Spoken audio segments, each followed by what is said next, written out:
What's up, Pixel Enemy? SoggyFlapjackes here, and welcome to another Battlefield 3 attachment guide. Today I'm going to be discussing the flash suppressor, how it can be implemented properly, what guns you should use it on, and basically helping you guys understand it, because this attachment, out of all the attachments that I've been reviewing, I've seen in a consensus in the comment section below that it has a lot of confusion surrounding it, and for good reason. DICE has been implementing numerous different patches, changing and tweaking the heavy barrel, the flash suppressor, and a bunch of other attachments and what they do. So I would just quickly like to talk about what the flash suppressor does and then follow up with how you can use it properly.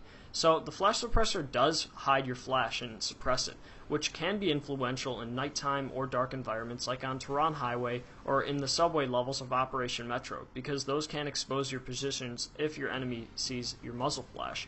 However, in my opinion, that is not very helpful, because in many instances you're still going to show up on the minimap, which is still going to expose your position regardless, even when using the flash suppressor, because it doesn't hide you from the minimap.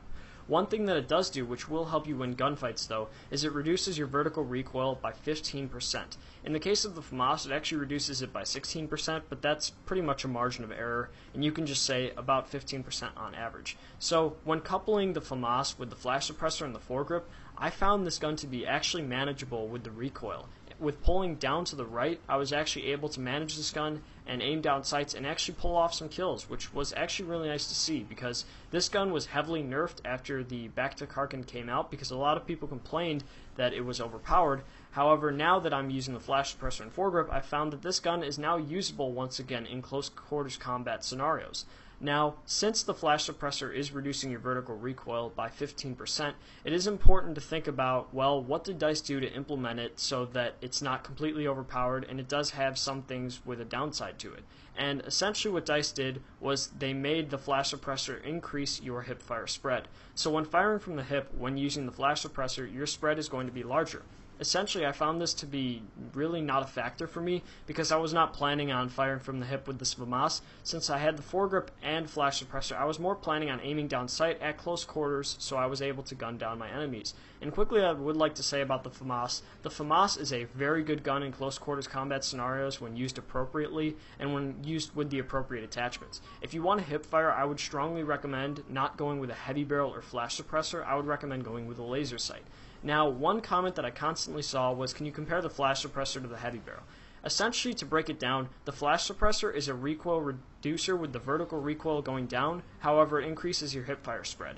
What the heavy barrel does, and you should have seen this in my last episode, is it essentially increases your damage at range, and it also tightens up your aimed down sight spread when looking at your gun. So, if you're using a gun with good accuracy, I would recommend continuing to use the heavy barrel, because it's just going to facilitate an even greater aim down sight accuracy. However, if you're using a gun with not very good accuracy and not very good recoil, I would recommend using the flash suppressor, because essentially that will further take down the recoil, so it will become much more manageable and you'll be much more successful on the battlefield with it.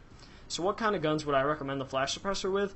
I would recommend the flash suppressor with guns with heavy vertical recoil, and that's essentially just up to you guys and what you guys determine and what you feel. So that's essentially all that's in the flash suppressor. It's a pretty useful attachment for guns that have a lot of vertical recoil. However, if you plan on hip firing, this is not the thing for you, as is the heavy barrel, because the heavy barrel is also bad for hip firing. So I hope that kind of cleared up any discrepancies you guys had with this attachment. If you guys have any questions, please feel free to leave in the comment section below, because I can definitely explain those. But essentially, I would recommend actually pairing the flash suppressor with the foregrip, because what happens is you get a greater spread pattern, but you do get a much more manageable recoil. So the flash suppressor and foregrip combination will actually facilitate a close quarters combat scenario based weapon, where you will be able to engage guys at close quarters combat and succeed in a lot of gunfights, because you're going to have very manageable recoil, and the large spread really isn't going to have a factor, because you're also going to be very close up to them, so you won't really have to worry about your bullet spread that much. So that's about all I have to say for this commentary, guys. Hopefully I explained all of it. There's really not much to say. To recap, essentially you have a greater bullet spread when you're firing from the hip, and 15% reduced recoil, as well as hidden muzzle flash, which I don't think really makes a difference for most people. So hopefully that helped.